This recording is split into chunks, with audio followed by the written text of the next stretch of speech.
Was extending John Harbaugh the right decision for the Baltimore Ravens? We talk about that and more next here on Locked On Ravens.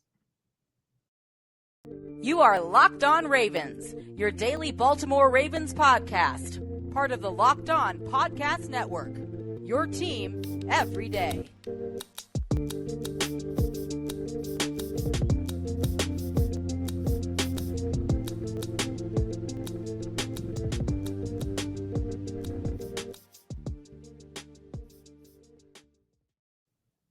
And we returned here with another episode of Locked On Ravens, your daily Baltimore Ravens podcast. I'm your host, Kevin Oestreicher of Ravens Wire. Of course, we're here on the Locked On Podcast Network, your team every day. Thank you for making Locked On Ravens your first listen. We're free and available on all platforms. We're back here, a midweek edition of the show. And we have a ton to talk about here today, as there was some big news coming out of Baltimore with the extension of head coach John Harbaugh, a 3-year extension, so his contract will run through the 2025 season. And it's a big decision. Obviously, Harbaugh's in the last year of his contract. You got to look at the pros and cons of having a coach like Harbaugh. So we're going to talk today in the first segment about whether it was the right decision to keep John Harbaugh on board and give him this extension. A lot of conversation points around that. In the second and third segments, we'll be answering your mailbag questions, a ton about free agency and the draft and more. So a lot of stuff, again, to cover here on the show. So let's dive into it all here. Before we do that, though, if you're here with us on YouTube, you see my face, you see my background and everything. Be sure to subscribe to the channel, like the video. We do produce daily Ravens content 5 days a week. So if you want daily Ravens content, you want to hear all the latest happenings and up-to-date news and opinions, be sure to subscribe to the channel. We just hit 1,000. We're going for 2,000 on YouTube. We're also in audio form, though, Apple Podcasts, Google Podcasts, Spotify. So if you're on your way to work or on your way home from work or wherever you're listening, be sure to follow the show and turn notifications on. So thank you to everybody who has subscribed and followed and been here for this journey. Also, be sure to follow me on Twitter at KOstriker34 and the Locked On Ravens account at Locked On Ravens. But let's now dive into the content. And we're now going to be talking about John Harbaugh again, 3-year extension. Owner Steve Bisciotti announced. And Bisciotti actually talked to the media and provided some insight into Lamar Jackson's contract situation. And pretty much the thing I took away from that was that the Ravens want to get a deal done with Lamar Jackson. We'll talk about that throughout the rest of the week here.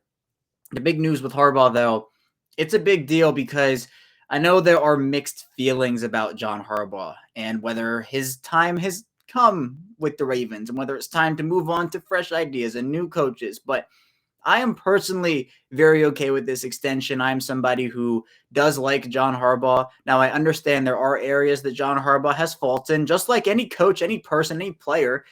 But at the same time, what Harbaugh has brought to this organization has been stability. And sometimes when you get rid of a coach, you bring in somebody else. It's not the grass isn't always greener on the other side, as the saying goes. And the Ravens, with all of the stability they have had, the players seem to gravitate towards him. And I will say, back right towards the end of Ray Lewis and Ed Reed's tenure with the team, John Harbaugh really changed his approach up. He wasn't really a player's coach coming into the position in Baltimore in 2008, but has changed his approach. And I think it has been for the better as we see the special relationship that he has with Lamar Jackson and with a bunch of these other players. These players will fight for John Harbaugh. And I'm not saying they wouldn't fight for another coach, but the Ravens have only had 2 losing seasons under John Harbaugh, and the 2 seasons that I'm about to say might be a little tough to remember, but 2015 obviously was that injury-riddled season. There wasn't a ton that John Harbaugh could do with that roster. And then obviously 2021 with that roster where despite having all the injuries, John Harbaugh still had his team in the driver's seat for a majority of the beginning half of the season. And then obviously the injuries became a little too much, and that's when everything kind of spiraled downhill. But I think people just might have a bad taste in their mouth from what the 2021 season was. And again, as I've said before, this is a what have you done for me now lately league. And what people remember is all the close losses, the failed 2-point conversion decisions, and that stings some people. And I totally get that. Also, the playoff success after the Super Bowl has not been ideal, to say the least, and that is something that I completely acknowledge and think that, yes, that has to get better. There has to be improvement there. But I think at the same time, again, I am on board with the stability that Harbaugh brings, but it's also not, you can't be complacent if you're the Ravens here and if you're John Harbaugh. John Harbaugh cannot all of a sudden become complacent and be like, you know what? I have this job security. We're good. In 2018, John Harbaugh almost lost his job. Who came in to save it? Lamar Jackson himself. The Ravens were 4-5 heading into that bye week in 2018. Joe Flacco got injured. I believe it was in the Pittsburgh game he got injured. Lamar Jackson comes in, wins all but one of his games remaining, is a starter there, and then obviously loses in the wild card round to the Chargers at the time. But, this Baltimore team, they really do support Harbaugh, and Harbaugh supports the team. The relationship that he has with the players is great. He has with the organization is great. He's able to really provide in-depth answers to the media, and you can see when he answers, he understands what's going on. And again, I want to reiterate the fact that no coach is perfect. And in terms of potential replacements for Harbaugh, I am curious, genuinely. This isn't like me having like a backhanded comment here, but I am genuinely curious who would a replacement be? And I'm trying to think out loud here. Are you going internally? Mike McDonald has not even he hasn't had his defense take a snap yet as a defensive coordinator. Greg Roman, I'm sure that would, among the fan base, be worse than John Harbaugh in terms of what people want from the organization. I think you would have to go obviously outside the organization. There are a bunch of different options. Eric Bieniemy has been one that's been linked, and I would be fine with Eric Bieniemy. I think he deserves a head coaching opportunity. There are some question marks there, but again, it's question marks with every single coach. And John Harbaugh, if the 2021 season, the Ravens didn't have, let's say, two of their major injuries, let's say J.K. Dobbins was fully healthy and Ronnie Stanley was fully healthy, let's say, I think the Ravens would have made the playoffs. And actually, let's throw Lamar Jackson in there too, because obviously Jackson is a key part of their success. So if Lamar Jackson, J.K. Dobbins, and Ronnie Stanley all were healthy, you still had Gus Edwards out, Marcus Peters out, L.J. Ford, etc. I think this team at least makes the playoffs. And the fact that they were even in the playoff hunt as deep in the season as they were with the roster they had, it's incredible. And there is the issue of, well, what do you do now if the Ravens make the playoffs again and they can't get past the divisional round again, and they make it again, they can't get past the wild card round? Then I think you reevaluate. But I think this is another opportunity where the Ravens weren't going to go into the season with John Harbaugh in the last year of his contract. They obviously weren't firing him. I think, again, most of what this is outside of Don Martindale, which again was a little surprising to me, is the fact that just there were so many injuries. The Ravens want to see what they have fully healthy. Then they can reassess. So committing to Harbaugh for 3 more years, I don't think is the biggest deal in the world. Obviously, it gives Harbaugh some security, and it gives Harbaugh the sense of, I think, ability to know that this team believes in him, the organization, the ownership, Steve Bisciotti and everybody believes in him. And I personally do believe in him as well. He's a very smart football coach. He puts the right people around him. He understands what his football team needs. I know that sometimes there's a little bit of, all right, well, why are you making this decision over this one? Why are you going for it on 4th down and going for it for 2 right here? But he seems to understand all the risks, all the rewards. Again, there's no perfect in the NFL. There's no perfect anywhere, honestly. So I think for what the Ravens needed the head coaching position, Harbaugh brings it. He's a leader. He rallies his guys. Again, something that some coaches just don't have is they lose the locker room. And I don't think John Harbaugh has lost the locker room at all in quite some time. You can maybe go back to when the Ravens had to have that players-only meeting really early on in his tenure. I think that's really the last time you could really say, well, does John Harbaugh have the full attention of his players? Does he have the locker room in Baltimore? Even then, it wasn't a massively big deal. It was a deal. It was a deal. Don't get me wrong. But I think what Harbaugh has turned himself into, how this team has been successful, the consistent success, but you can't be successful and just have it be, all right, well, we'll take 10, 11 wins a year and lose in the divisional round every season. That is what cannot happen. That is what I think I am most worried about. Not that Harbaugh can't elevate his team. I think he absolutely can. But if the Ravens do have that, is it, all right, well, we're just going to roll with it. And then, is John Harbaugh the head coach for 9 more years or 12 more years? That's what you have to look at. But I'm confident that with the guys coming back, with the pieces Harbaugh has added to the coaching staff, with his ability as a coach, this Ravens team will be fine with him under the helm. This is a coach that knows his stuff. He's been around now as a veteran. He's been in this league now as a head coach for 14 seasons, 14 years. He has a Super Bowl championship. Some head coaches coach for 30 years and don't win one. So it's very impressive that he even has a Super Bowl championship. But at the same time, you cannot live in the past. The Super Bowl was a very long time ago, all things considered.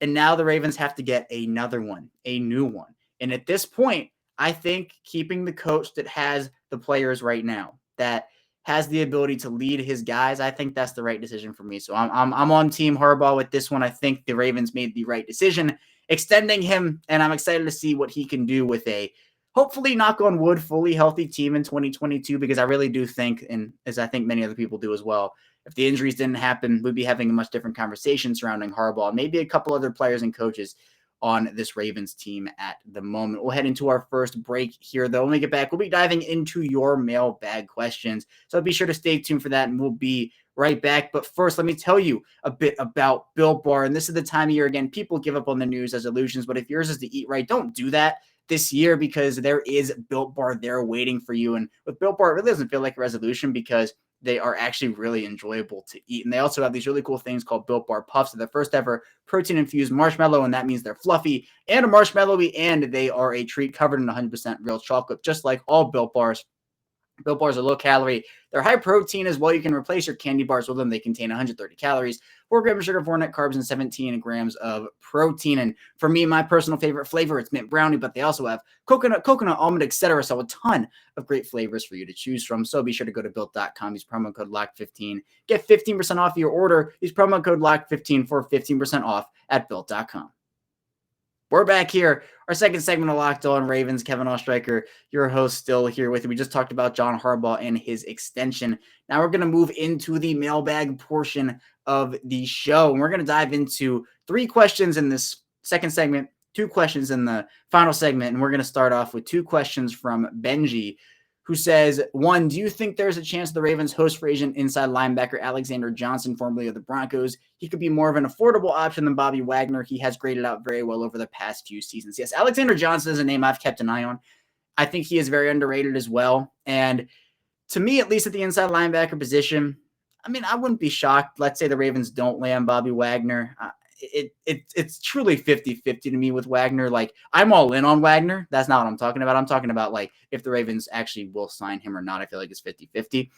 But to me, if the Ravens don't get Bobby Wagner, I feel like the best options, maybe it's Alexander Johnson, but I feel like it'd be just better to bring back Josh Bynes, bring back LJ Fort, and then draft somebody in the 3rd, 4th round, because we did hear John Harbaugh say that Malik Harrison will still be an inside linebacker, but will be cross-training at the Sam position, outside linebacker, because of the injury to Tyus Bowser. And Harrison had some experience rushing off the edge at Ohio State anyway, so he is not a complete newcomer to the position.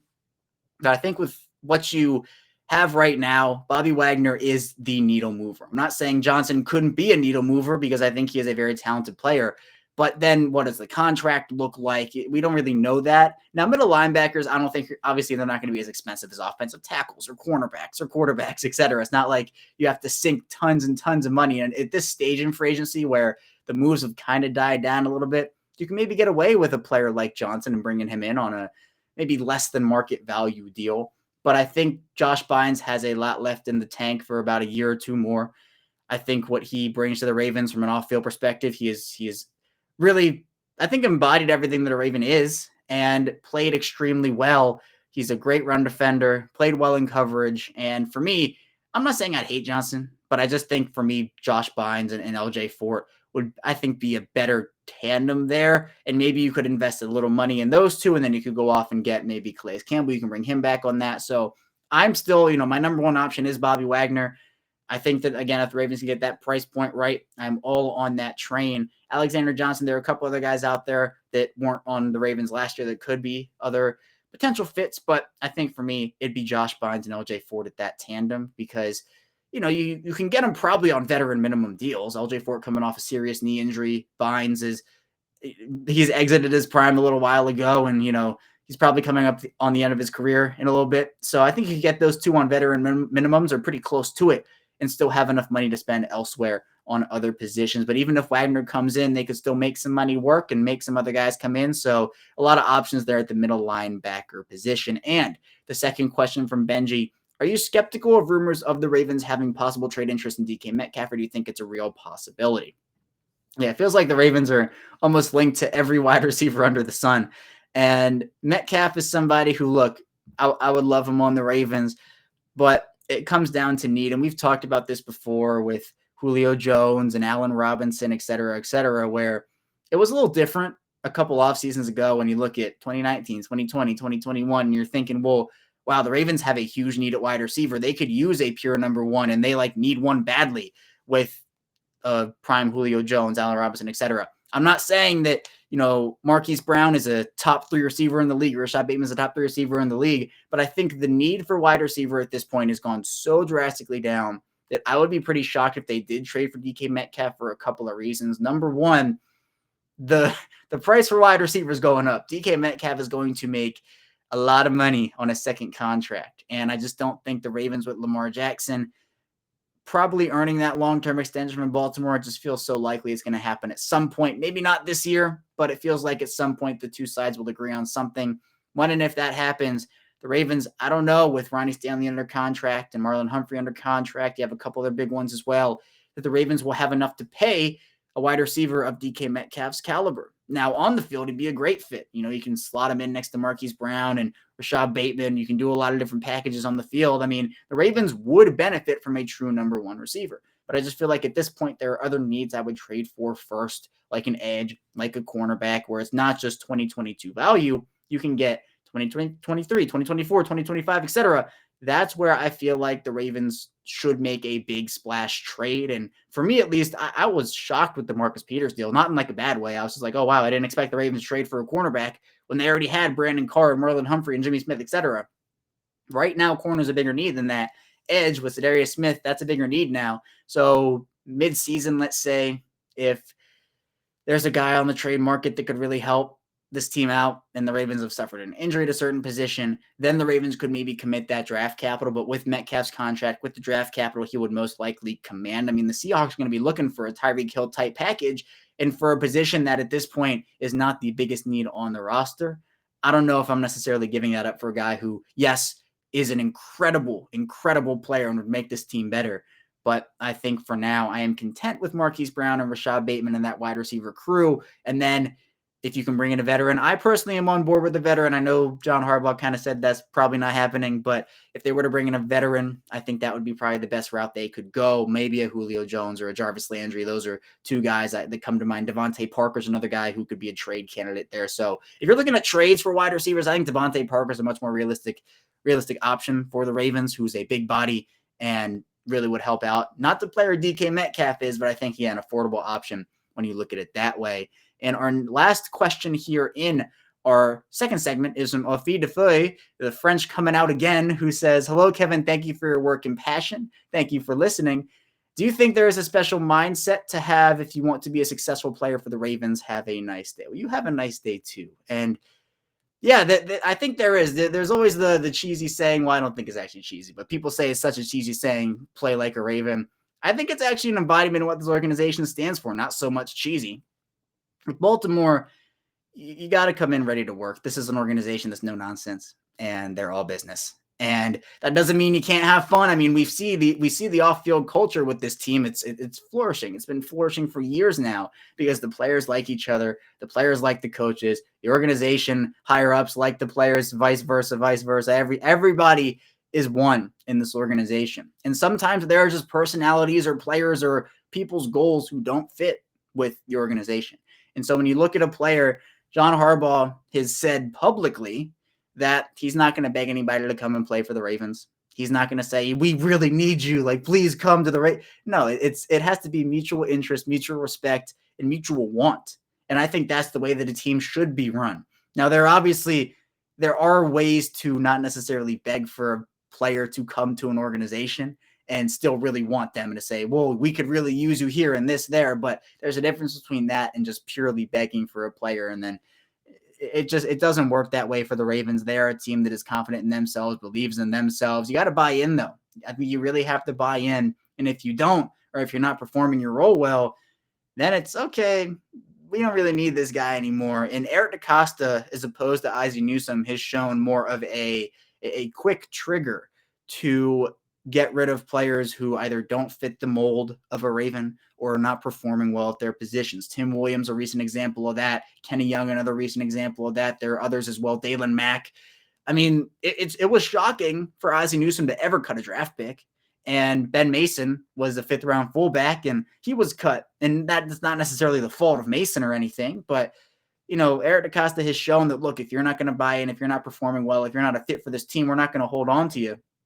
We're going to let you go and find somebody who is. And sometimes, look, not every player is let go because the Ravens don't like the person that he is. The Ravens value culture. They value on-field performance. And it's a good mix to have, because I think on-field success translates to off-field success. Off-field success translates to on-field success in many different ways. Not every way, but in many different ways. So I think when looking at what it takes to be a Raven, what you need to be in this organization, there's a lot. There's a lot that you need. And I think it's much more than just, he's a good wide receiver or he's a fast cornerback, right? There are things on the field you have to do well. There are things off the field you have to do well. And the Ravens have standards. They have very, very high standards. And it's one of the reasons why they, I think, are a little particular about who they bring in. They don't want to mess up their culture. And they have values too. Ever since the Ray Rice incident happened, they have been very strict about off-field incidents. And they feel like those types of things would distract a culture.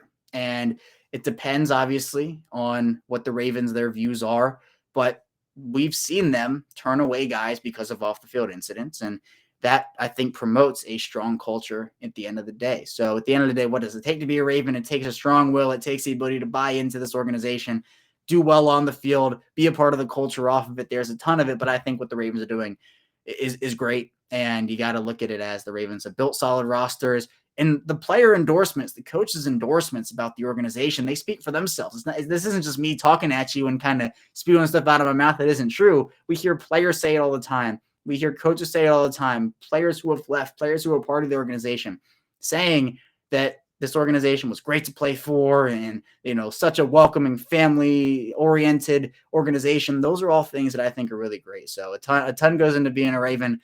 Most of the guys, I'm not going to say all of them, but most of the guys who come into this organization seem to really, really like it. And I think that's something that the Ravens can be very, very proud of. We'll head into our final break here, though. When we get back, we'll be diving into the last batch of our mailbag questions, so be sure to stay tuned. But before we do that, let me tell you a bit about Rock Auto. And there are so many makes and models of cars. The numbers are increasing, and it's pretty impossible now for your local chain auto parts store to stock all the parts you need. And so don't endure the pointless questioning or wait while the person behind that counter orders all the parts on their computer.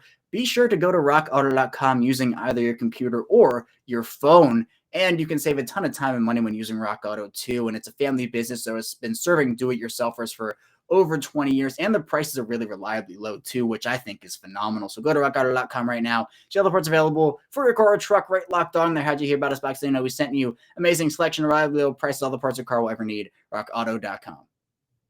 We're back here. Our final segment of Locked On Ravens. Kevin Oestreicher, your host, still here with you.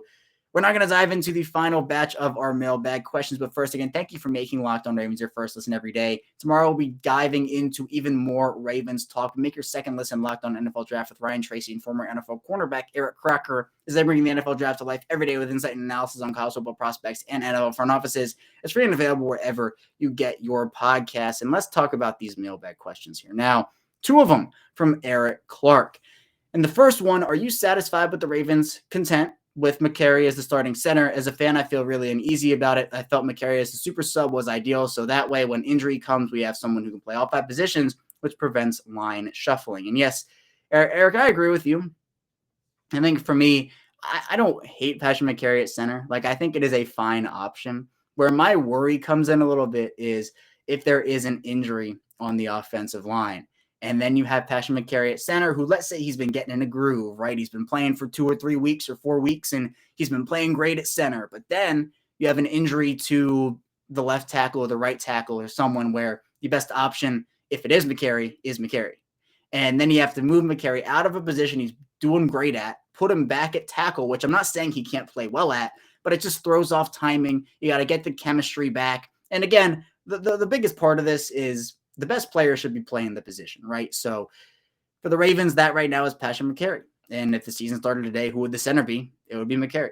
But I think a player like J.C. Tretter, after what Harbaugh said, it feels pretty unlikely he's going to be in a Ravens uniform. But I feel like that is the best option for them at this point. But historically, the Ravens have just not invested in the position. And as I talked about a bit yesterday, we can go back a couple of years and talk about Jeremy Zutah, who wasn't on a super big contract, Ryan Jensen on his rookie deal. The Ravens don't re-sign him. Then there's Matt Skura, who's not on a big deal. And then you have Bradley Bozeman on his rookie deal and McCary, who was on his rookie deal at the time. So there's not a lot of investment at the position, and certain teams invest in certain positions and they don't invest in others. And that's just the MO of those organizations. So I'm not saying the Ravens shouldn't change that. I think that they should at least look into it, but maybe they just feel like they need to invest that money in other positions, and they've gotten enough quality play out of players on rookie contracts and mid to late round selections anyway, where they feel like they probably don't have to invest. But this is such a critical point in the organization's future where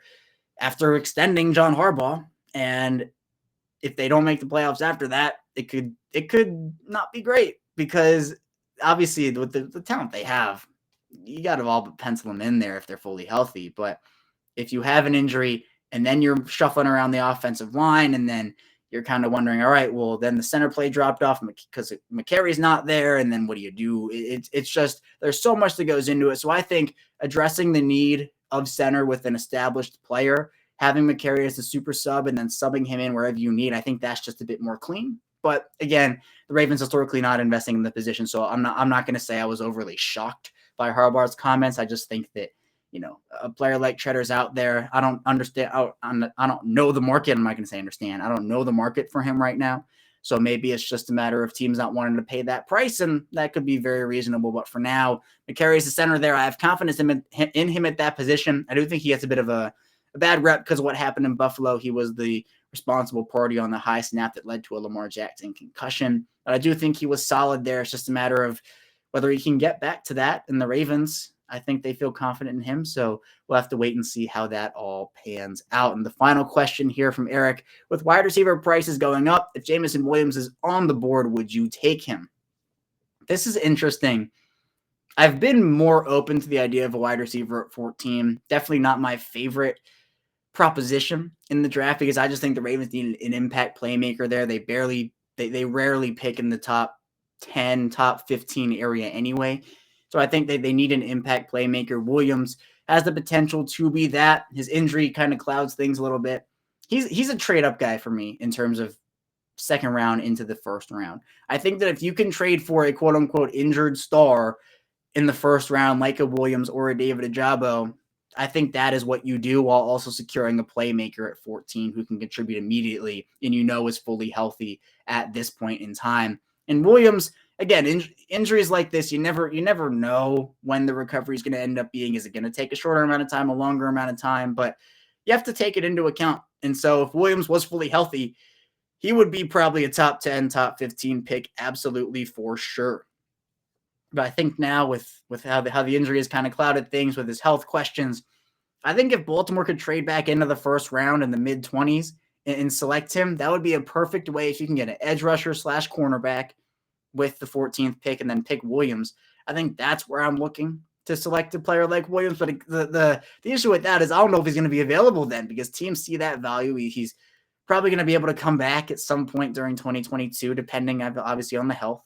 And so we don't really know what teams value him at. And so I don't know if I'd take him at 14 at this point. He, again, is probably more of a trade up candidate for me in the second round into the first. But I think that's the luxury of the Ravens having so many picks this year, having 10 picks. Can we really expect the Ravens to put 10 rookies on this roster in 2022? They could. They absolutely could. But you got to factor in more signings in free agency, undrafted free agency, if there are any guys who pop up there. I think we could see the Ravens maybe coupling a trade up with a trade down, where they give up a pick or two more than they get back in the trades. And that's more for strategic reasons. You get to move up for a better player with more draft capital there. You don't necessarily move from 10 to 6 picks by giving up 4 picks for 1. You can also move back and gain 2 or gain 3 picks. So there are so many ways the Ravens can maneuver up and down the draft board, which I'm very excited to figure out how they end up doing it and see how they end up doing it, because there are so many options. I just kind of feel like there's been some chatter about some players falling in the upper part of the first round, such as Kayvon Thibodeau. You have Kyle Hamilton.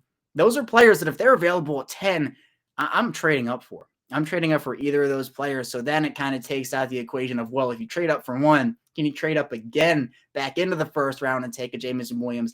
I don't think that's really possible. So I think they'd probably have to stay at 14 or trade back in order for me to feel comfortable taking Jameson Williams. But again, 14 for me, it's a little iffy. I'd be more confident with like a Drake London or Chris Olave, et cetera. But I think Williams is very talented. It's just the health questions you got to look at for him. So I'm saying no to 14, but yes to trading back up into the first round to select him. But that's all I have for you here today on Locked On Ravens. Thank you so much for tuning in. Be sure to subscribe, follow on audio form, and obviously subscribe in the video form there on YouTube. When we get back here tomorrow, we'll be diving into more Ravens content. So be sure to stay tuned for that, and I will see you tomorrow.